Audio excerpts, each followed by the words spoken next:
monitor. He rewound the footage again, freezing on a frame where the intruder turned slightly toward the camera. There, glinting in the infrared light, was a ring on their right hand, a distinctive signet ring. Thomas glanced out the window. Nash was gesturing as he spoke to Officer Wilson, his right hand raised to emphasize a point. The same ring caught the morning sun. Upstairs, Sophie had stopped crying.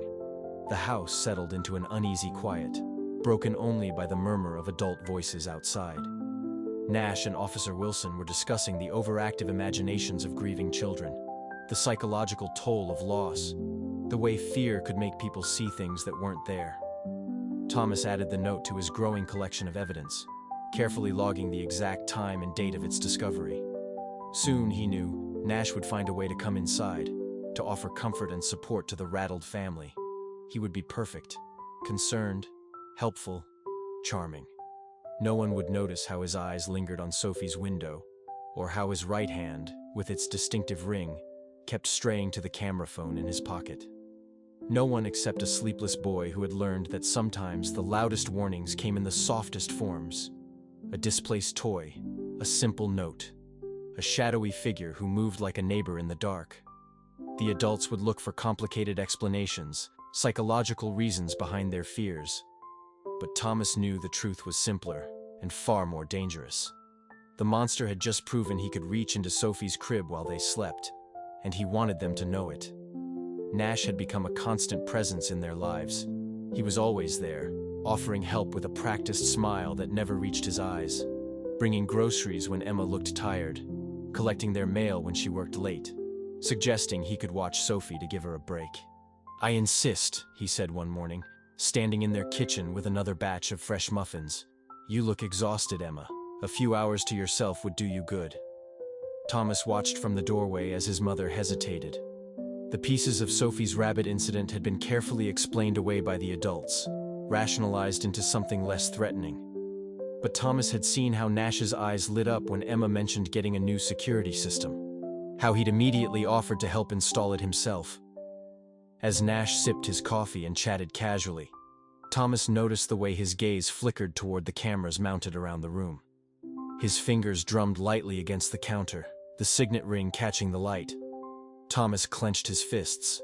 The adults might not see it yet, but he did. Nash wasn't just a neighbor.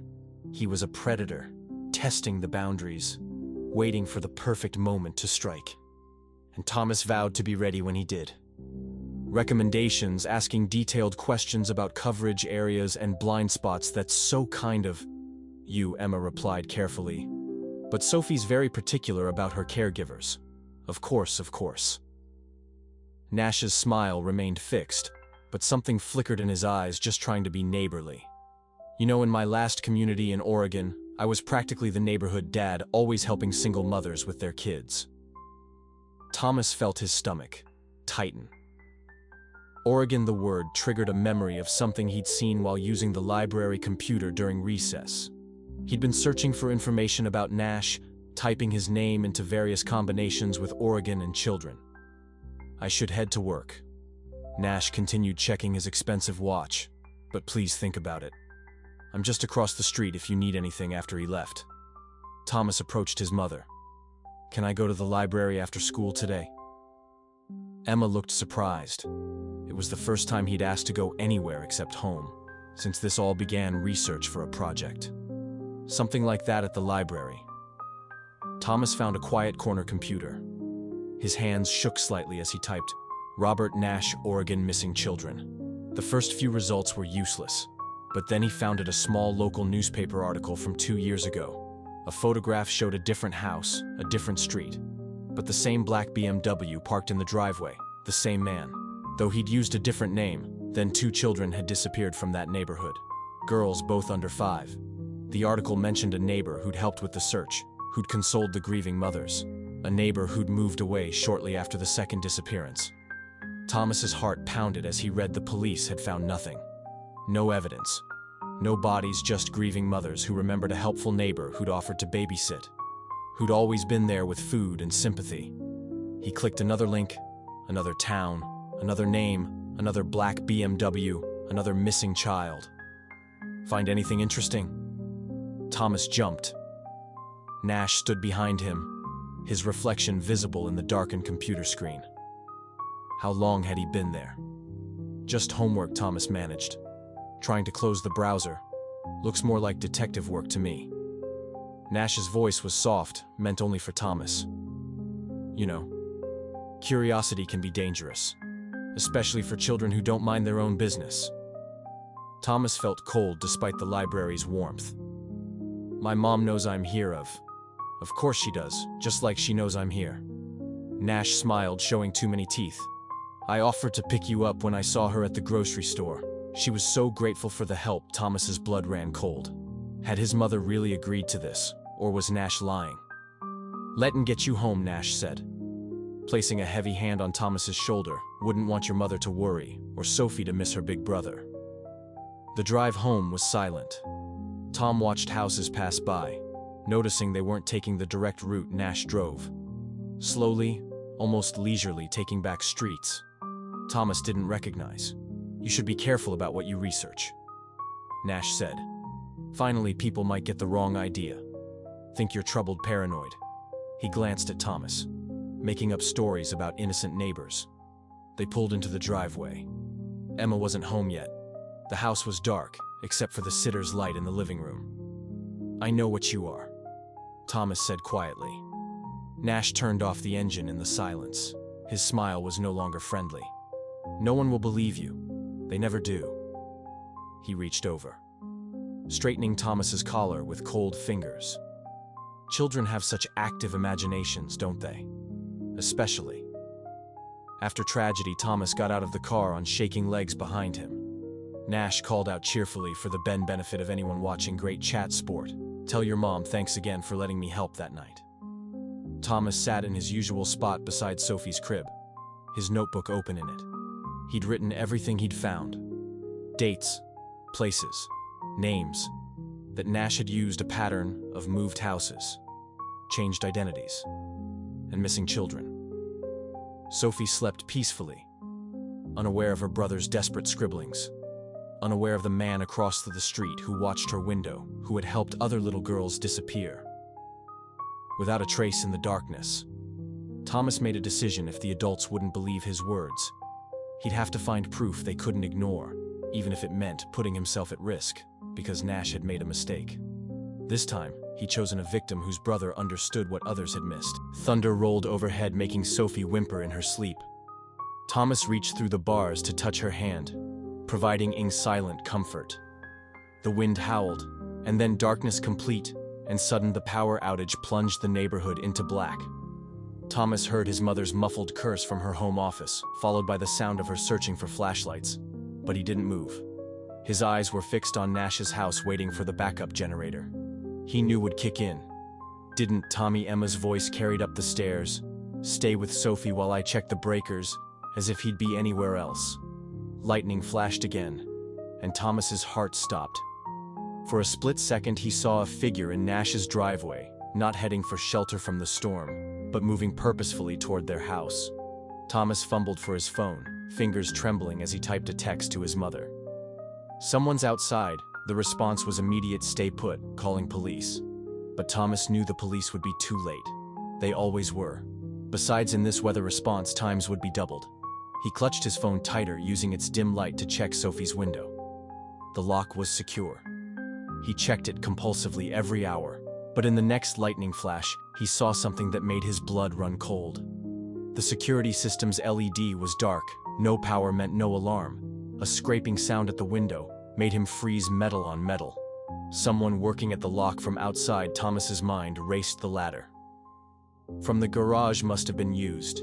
He noticed it had been moved slightly yesterday, but hadn't thought Sophie stirred in her crib. Perhaps sensing her brother's fear, Thomas moved silently to the window phone. Grip-tight heart thundering in his chest. Another flash of lightning, and he saw him, Nash, balanced precariously on the ladder. Tools in hand, face twisted in concentration. Thomas did the only thing he could think of. He screamed. The sound shattered the storm's rhythm. Nash startled, losing his grip on the wet ladder. There was a crash, followed by cursing.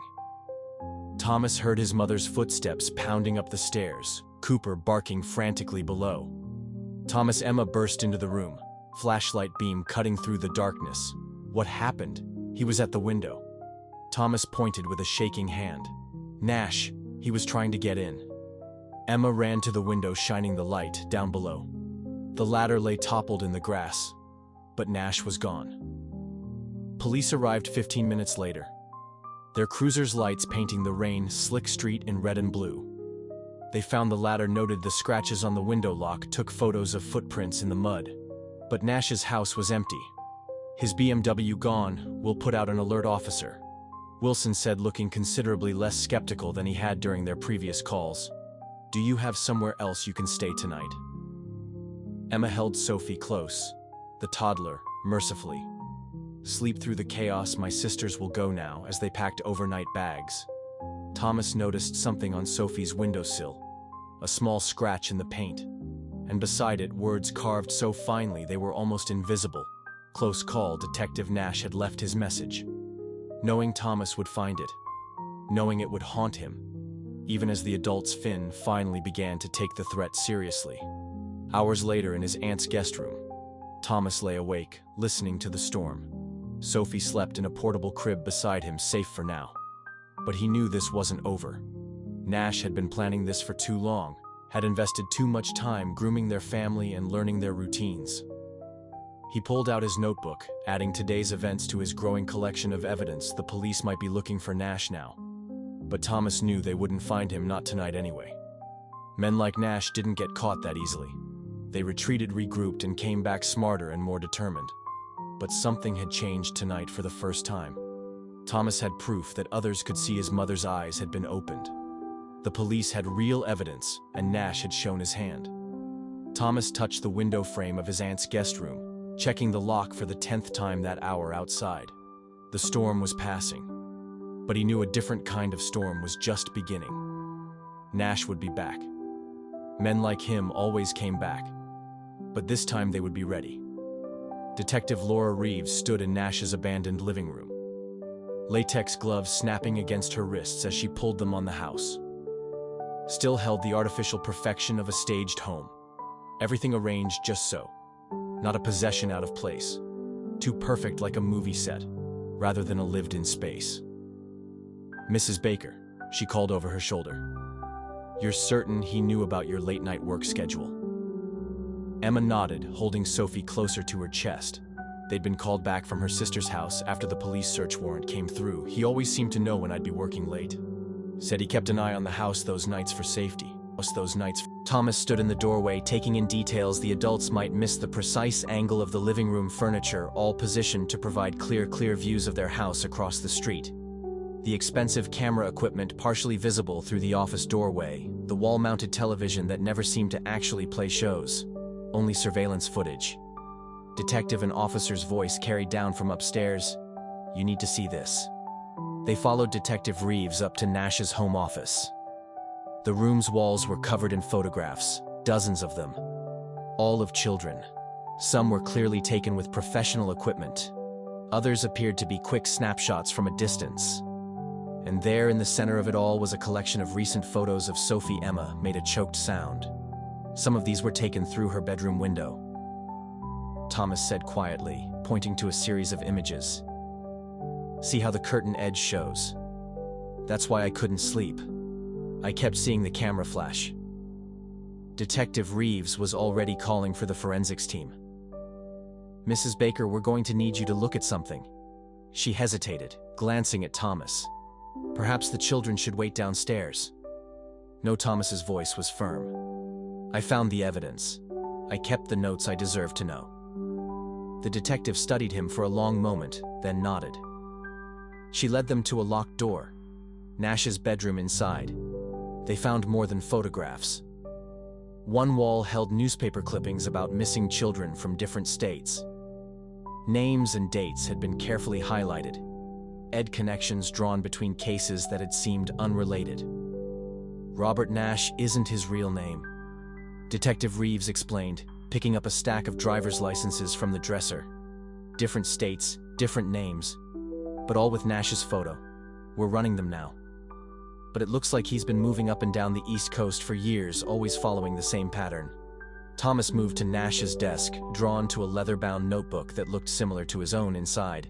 He found meticulously detailed notes about their family's routines, school schedules, work patterns, even Cooper's walking times. He's been watching us since before he moved in. Thomas realized, flipping through pages, he knew Dad died. He picked us. Detective Reeves took the notebook carefully. This is why we'd like your family's help. Mrs. Baker, we've never gotten this close to catching him before. He's always managed to disappear just in time, leaving us with suspicious circumstances but no concrete proof. But this time he made a mistake, Thomas finished, because he didn't think anyone would believe me. The detective nodded. Exactly. And now, we have enough evidence to prove your previous reports weren't just a child's imagination. We can set up surveillance coordinate with other jurisdictions, but we need your help. You want to use us as bait, Emma said, her arms tightening around Sophie. With your permission. Yes, we believe he'll try again. Men like this, they don't like leaving jobs unfinished, especially when children have spotted them. Thomas felt Nash's final message burning in his mind. Close call, detective. Not a taunt, he realized. Now promise, he's watching the house right now. Thomas said with certainty. Probably from somewhere nearby. He knows you're here. Detective Reeves didn't dismiss him this time. Instead, she pulled out her phone quickly, typing instructions to her team. We sweep the neighboring properties in. The meantime, we need to make him think we've hit a dead end, that we've searched and found nothing significant. You want us to go home, Emma said. Pretend everything's normal with round-the-clock surveillance and a full tactical team hidden nearby. The detective assured her every call, every movement will be monitored. But yes, we need you to act natural, like a family that's been frightened, but is trying to move on. Thomas looked at the wall of photographs at all the children Nash had stalked before Sophie. Some of the newspaper articles had terrible endings, others just trailed off into uncertain silence. Families left forever wondering what had happened to their children. I'll help, he said firmly. I can make him think I'm too tired to watch anymore, that I've given up. Detective Reeves crouched down to his eye level. You've done an incredible job protecting your sister, Thomas. But from now on, you need to let us handle the watching. Can you do that? Thomas thought of his notebook full of evidence of all the nights he'd spent fighting sleep while Nash crept closer and closer. He thought of the other children on the wall, the ones who hadn't had someone keeping watch. I'll pretend to sleep, he agreed. But I won't stop paying attention, not until you catch him. The detective squeezed his shoulder, understanding in her eyes. Deal. Now let's make a plan to catch this monster. As they left Nash's house, Thomas glanced up at the surrounding buildings. Somewhere out there, Nash was watching, thinking he still held all the cards, thinking he was still the smartest person in the game. But he'd never faced an opponent like Thomas, a sleepless guardian who documented every move, every pattern, every mistake. And now finally Thomas had adults who believed him. The hunter was about to become the hunted detective. Ree's plan was simple in theory.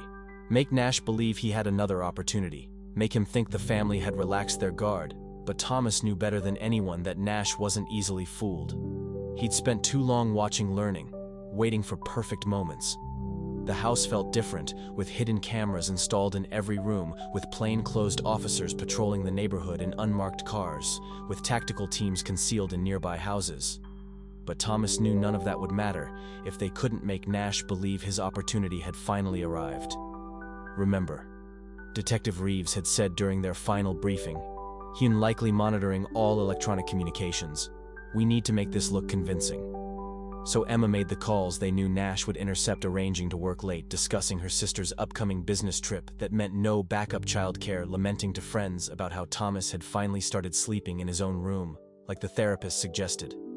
Thomas did his part, making a show of dragging his feet when his mother insisted he sleep in his bed. He let his teachers see him finally staying awake in class, nodding approvingly when they commented on his improvement. He even forced himself to walk past Nash's empty house without staring at the windows where he knew cameras still watched. But at night, lying in his own bed for the first time in months, Thomas kept his body still. While his mind raced, the police had their thermal imaging and motion sensors, their hidden surveillance and tactical teams. But they didn't know Nash like he did. They hadn't spent months documenting every pattern, every habit, every subtle sign. The power outage wasn't random. He told Detective Reeves he has a way to cut electricity to specific houses. He's done it before. The detective had listened intently, adding his observations to their planning. But Thomas still feared they were underestimating their target. Nash had evaded capture across multiple states, had perfected his methods through terrible practice. A soft tap at his door made him tense. Emma entered her movements carefully. Natural for any watching eyes still awake, she whispered, sitting on the edge of his bed. This part wasn't an act.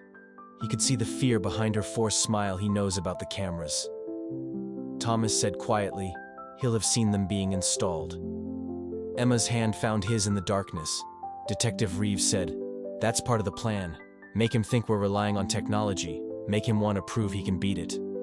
Thomas thought about Nash's notebook, about the detailed accounts of their daily routines. He'll wait until he's sure, until everyone thinks the danger passed. The police will be ready. But her voice held a question. They don't know him like I do. Thomas said, they don't know how patient he can be through the walls. They heard Sophie stirring in her crib. Emma squeezed his hand before standing. Try to sleep, sweetheart, for real, this time. But they both knew he couldn't not. While Nash was still out there watching and planning, hours passed. The house settled into its nighttime rhythms, creaking and sighing in familiar ways. Thomas lay still, listening for the unfamiliar sounds that would tell him Nash had begun his move. The digital clock on his bedside table clicked over to 2:17 a.m. When he heard it, a sound so subtle that someone who hadn't spent months listening for it might have missed it. The faint scrape of the ladder being positioned against the house, but not under Sophie's window. This time, Thomas reached for the panic button the police had given him, then hesitated. The ladder sound were coming from the wrong side of the house, away from all the cameras and sensors they'd so carefully installed, away from where everyone was watching. Nash hadn't fallen for their trap, he was setting one of his own. Thomas slipped out of bed, moving silently to his door. He could press the button, bring the police running, but Nash would be gone before they arrived, just like every other time. And next time he'd be even more careful, even more prepared. Through his window, Thomas caught a glimpse of movement, a shadow sliding across the yard below, heading not toward Sophie's room, but toward the back door, toward the one entrance they hadn't fortified, because Nash had never shown interest in it before. Thomas looked at the panic button, then at his notebook lying open on the desk inside, were months of observations, patterns everyone else had missed. Patterns that told him exactly what Nash would do next. He had a choice to make: follow the plan and alert the police, or trust his instincts. One last time, the shadow reached the back door. Thomas made his decisions. Sometimes the only way to catch a monster was to think like one. And no one had studied this monster more carefully than he had. The house went dark at exactly 2:24 a.m. Not just their house, the entire block. Thomas watched from his window as lights flickered and died in perfect sequence, just as he documented in his notebook weeks ago. Nash had planned this, had probably been practicing the power cuts for months. Thomas could imagine the police scrambling now, their carefully placed cameras and sensors suddenly blind. They'd have backup power, of course, but those precious seconds of darkness would be all Nash needed to make his move. The back door lock clicked softly. Thomas pressed himself against his bedroom wall, heart thundering in his chest. He could hear the police team's whispered communications through the receiver. They give him their voices tense as they realized Nash wasn't where they expected him to be. No visual on the north side, thermal imaging restarting subject. Not in predicted location, but Thomas knew exactly where Nash was. The careful footsteps coming up the back stairs matched the pattern he'd noted so many times before. Skip the fourth step, it creaks long stride over the loose floorboard near the landing. Thomas moved silently to his doorway. Nash notebook entries flashing through his mind. He documented their family's habits obsessively, but he'd missed something crucial. Thomas had been documenting him just as carefully. The hallway security light flickered weakly as its backup power engaged in that brief flash. Thomas saw Nash's shadow pause at the top of the stairs, not heading for Sophie's room. Not yet. First, he checked Thomas's room. Make sure the boy was really asleep. It's what he'd done in other houses with other children who might raise the alarm. Thomas touched the panic button in his pocket but didn't press it. Not yet. The police were watching the wrong places, positioned to catch Nash coming through windows or lurking in the garden. Only Thomas knew he'd choose the path everyone thought was safe. Nash's footsteps approached his door. Thomas pressed himself flat against the wall beside it, exactly where the door would swing open and hide him. He held his breath as the handle turned slowly. Silently, the door opened. Nash's shadow stretched across the floor, distorted in the dim emergency lighting. He moved toward Thomas's bed, where pillows arranged under blankets created the illusion of a sleeping child. "Smart boy," Nash whispered, realizing the deception, but not smart enough. He turned and found himself face to face with Thomas. For a moment, they stared at each other. Nash's careful mask slipped, showing the predator beneath, but Thomas didn't flinch. He'd seen the monster too many times to fear its face. "They're watching Sophie's room," Thomas said quietly. "Every window, every approach. But you knew that, didn't you? That's why you came this way." Nash's smile was cold, observant, just like the others. But they all made the same mistake, thinking adults would believe them. "I didn't just tell them." Thomas's hand tightened around something in his pocket. "I showed them proof." Nash's eyes narrowed, catching the movement. "The panic button. They're watching the wrong side of the house. I'll be gone before. Not the panic button." Thomas pulled his hand from his pocket, revealing Nash's own notebook. I took it from your house during the search. The real one. Not the fake you left for the police to find." Nash's composure cracked. In the notebook Thomas held were the true days of his crimes. Not just plans and observations, but trophies, pictures, names, evidence he'd kept hidden behind the false wall. Thomas had discovered Nash's nighttime routines had become predictable to Thomas, almost ritualistic. He'd watched them unfold through his office window for months, each movement calculated, each step deliberate. But tonight, Nash's precision unraveled. "They won't reach you in time," Nash snarled, taking a menacing step forward. "And now, I'll have to deal with you." Before Cooper could respond, the golden retriever erupted from the shadows of Thomas's closet, a whirlwind of bared teeth and ferocious growls. Nash stumbled backward, crashing into the hallway table. The vase Emma always kept filled with fresh flowers shattered against the floor, its shards glinting like stars under the dim light. Thomas slammed his hand against the light switch, not the main lights, which Nash had disabled, but the portable emergency light he'd cleverly hidden above the doorframe. Brilliant white light flooded the hallway, momentarily blinding Nash, and then everything happened at once. Sophie began crying, her cries triggering the police team's response outside. Cooper held Nash pinned against the wall, teeth bared, unyielding. Emma's door burst open as she ran to Sophie's room, her voice trembling but determined. Through it all, Thomas stood calmly in his doorway, watching as Nash's meticulously constructed plan crumbled around him. "Target spotted! Second floor! Move in! Subject contained!" The house erupted with movement as police teams converged from every direction. Nash tried to bolt, but Cooper's training, the countless hours Thomas had spent teaching him to guard on command, paid off. The dog kept Nash trapped until officers reached the scene. Detective Reeves was the first up the stairs, her face grim as she took in the chaos. "Thomas, you okay?" she asked, her tone clipped but concerned. Thomas nodded, watching as officers cuffed Nash. "I knew he'd check my room first. He always does. It's how he makes sure there are no witnesses before taking the target. It's in his notebook. His real notebook."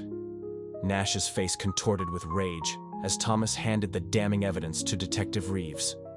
She glanced at it briefly before turning back to Nash, her voice icy. "Robert Nash, or should I say Michael Pierce or David Wheeler, or any of your other aliases, you're under arrest."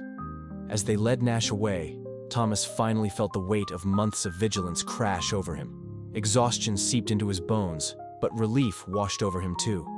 Emma appeared in the doorway, Sophie cradled in her arms. Both were shaking, but unharmed. "Baby," Emma whispered, pulling Thomas close with her free arm. "Why didn't you tell us about the notebook?" "I had to make him think he was winning," Thomas murmured, leaning into her embrace. "Had to make him think tonight was his perfect chance." Through the window, They could see Nash being loaded into a police car. His perfect mask had crumbled completely, revealing the rage and madness beneath. But he couldn't hurt anyone now. Not Sophie, not anyone else. Detective Reeves returned, her expression a mix of admiration and concern. "That was incredibly brave, Thomas, and incredibly dangerous." "No," Thomas corrected softly, watching the police car drive away. Dangerous was letting him think no one was watching. Dangerous was not believing children when they say something's wrong. He felt Sophie's small hand grasp his finger, and for the first time in months, the grip didn't feel like a responsibility. It felt like a victory. The monster under the window was gone. The shadows held no more threats. Somewhere in the distance, the power hummed back to life, bringing light to the darkness where a predator had once lurked. 3 months after Nash's arrest, Thomas still found himself waking at 2:17 a.m. But instead of resuming his vigil by Sophie's crib, he simply walked to her doorway, checked the steady green light of the new security system, and returned to his own bed. The trial had been swift and decisive. Nash's true notebook, combined with evidence found in storage units across 3 states, revealed the full scope of his crimes. Detective Reeves ensured Thomas didn't have to testify in person. His detailed documentation spoke for him in court. 5 life sentences, Emma had told him after the verdict, her eyes bright with tears of relief. He'll never hurt another child. Other families came forward, sharing stories of a helpful neighbor who vanished when their children disappeared. Some cases were finally solved. Some families finally had answers. All of them wanted to thank the boy who'd stayed awake long enough to catch a monster. Tonight, Thomas lay in his bed, watching the moon cast familiar shadows on his wall. They were just shadows now. No hidden threats, no lurking danger. Cooper dozed peacefully at the foot of his bed, no longer needing to stand guard. A soft knock at his door made him look up. Emma stood there, Sophie balanced on her hip. His sister had grown in the past months, her baby features giving way to those of a toddler. She held her arms out to him, babbling "Tom Tom," her new favorite word. "She won't sleep," Emma said, though she was smiling. "Keeps asking for her story." This was their new routine. Instead of sleepless vigils, they had bedtime stories. Instead of watching through windows, Thomas watched his sister learn to walk, to climb, to explore a world that was safe for her now. "Once upon a time," Thomas began as Sophie snuggled between them, "there was a brave knight who never slept." Emma joined in, adding silly voices that made Sophie giggle. Together, they turned the darkest parts of their story into something else.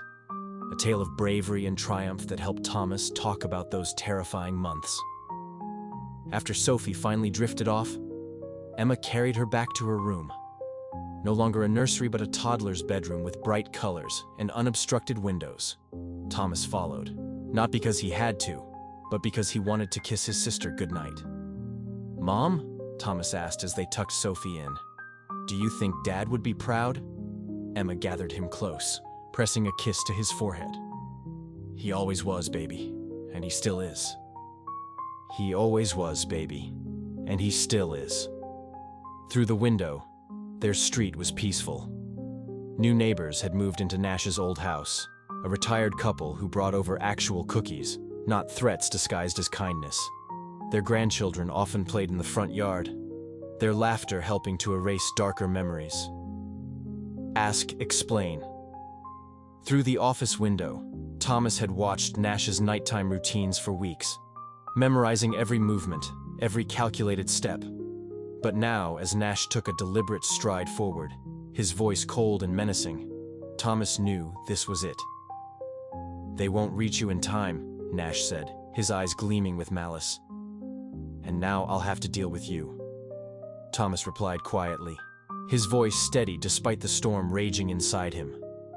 Before Nash could react, Cooper, the golden retriever, erupted from the shadows of Thomas's closet like a furry whirlwind of teeth and fury.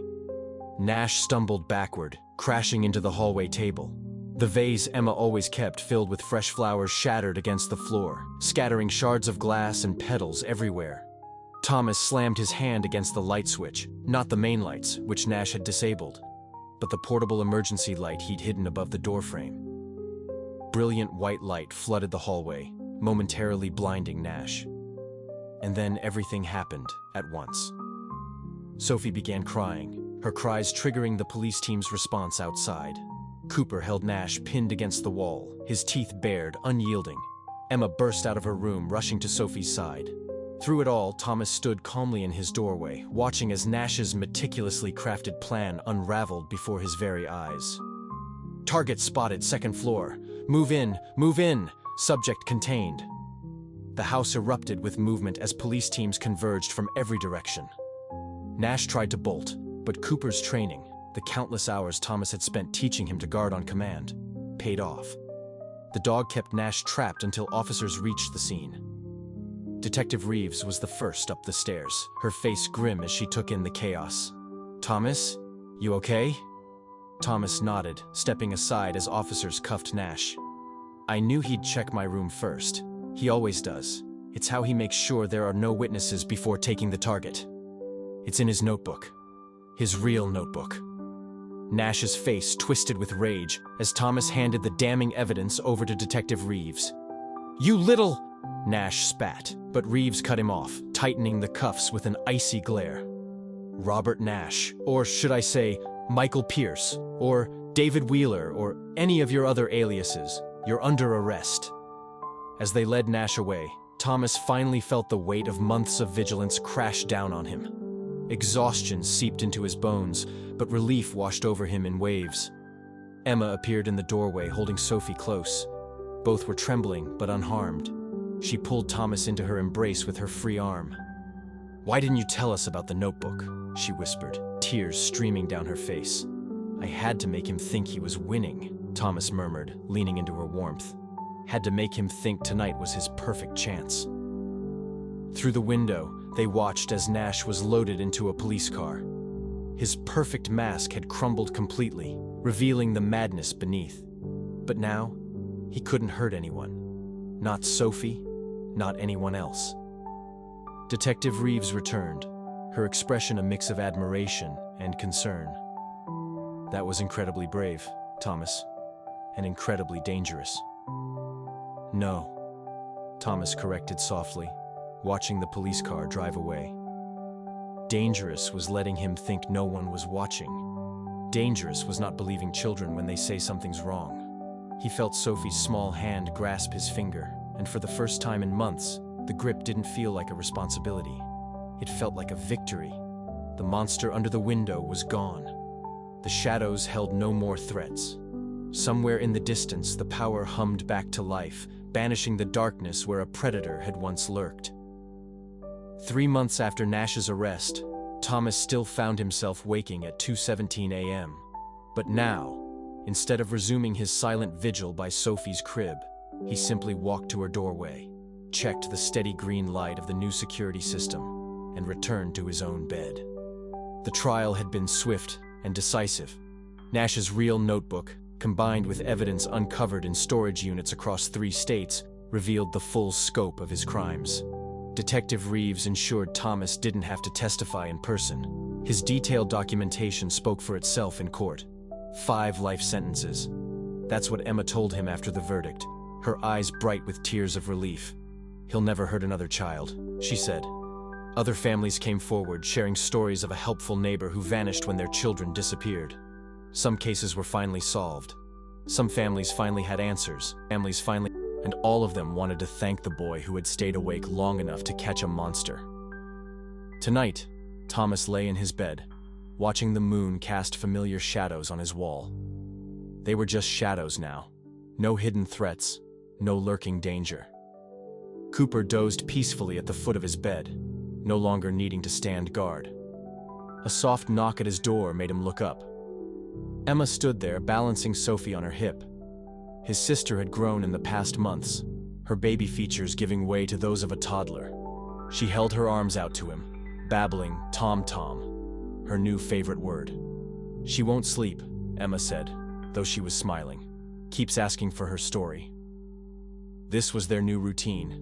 Instead of sleepless vigils, they had bedtime stories. Instead of watching through windows, Thomas watched his sister learn to walk, to climb, to explore a world that was safe for her now. Once upon a time, Thomas began as Sophie snuggled between them. There was a brave knight who never slept. Emma joined in, adding silly voices that made Sophie giggle. Together, they turned the darkest parts of their story into something else. A tale of bravery and triumph that helped Thomas talk about those terrifying months. After Sophie finally drifted off, Emma carried her back to her room. No longer a nursery, but a toddler's bedroom filled with bright colors and unobstructed windows. Thomas followed, not because he had to, but because he wanted to kiss his sister goodnight. "Mom," he asked as they tucked Sophie in, "do you think Dad would be proud?" Emma gathered him close, pressing a kiss to his forehead. "He always was, baby, and he still is." Through the window, their street looked peaceful. New neighbors had moved into Nash's old house, a retired couple who brought over actual cookies, not threats disguised as kindness. Their grandchildren often played in the front yard, their laughter helping to erase darker memories. For the first time in a long while, Thomas allowed himself to believe that the nightmare was truly over. "Good night, Sophie," Thomas whispered, tucking her blanket around her one last time. "Sleep tight." As he left Sophie's room, he paused by the window, not out of fear anymore, but from a brother's love that had evolved into healthy caution. The security system blinked steadily in the corner, its quiet rhythm a reassurance rather than a reminder of past horrors. Outside, Cooper trotted happily through the yard on his nightly rounds, no longer a desperate guardian, but simply a contented dog doing what he loved. Back in his own room, Thomas picked up his notebook, a new one this time, filled with different kinds of observations. Inside were scribbles about Sophie's first steps, her favorite games, and the way she laughed when he made funny faces at her. This wasn't a record of fear, it was a journal of joy, capturing moments that mattered far more than shadows or threats. He was learning to sleep again, to trust in locks, alarms, and police officers who now understood how vital it was to listen to children's warnings. But most importantly, he was learning that being a protective big brother didn't mean sacrificing his own childhood.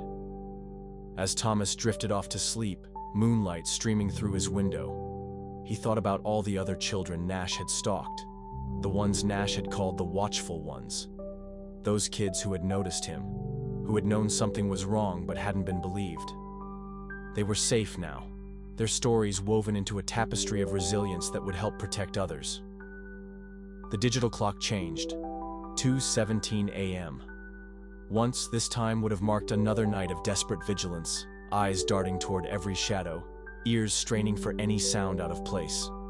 Now, it was just numbers on a clock, marking ordinary moments in a life that held so much more than fear. Thomas closed his eyes, listening to the comforting sounds of his home at night. Sophie's soft breathing through the baby monitor, his mother's gentle footsteps as she finished her evening routine, the faint jingle of Cooper's collar as the dog settled into his bed. There were no monsters lurking in the shadows now, no predators watching through windows, just a family healing, a brother sleeping, and a sister growing up safe in a world her brother had helped make better.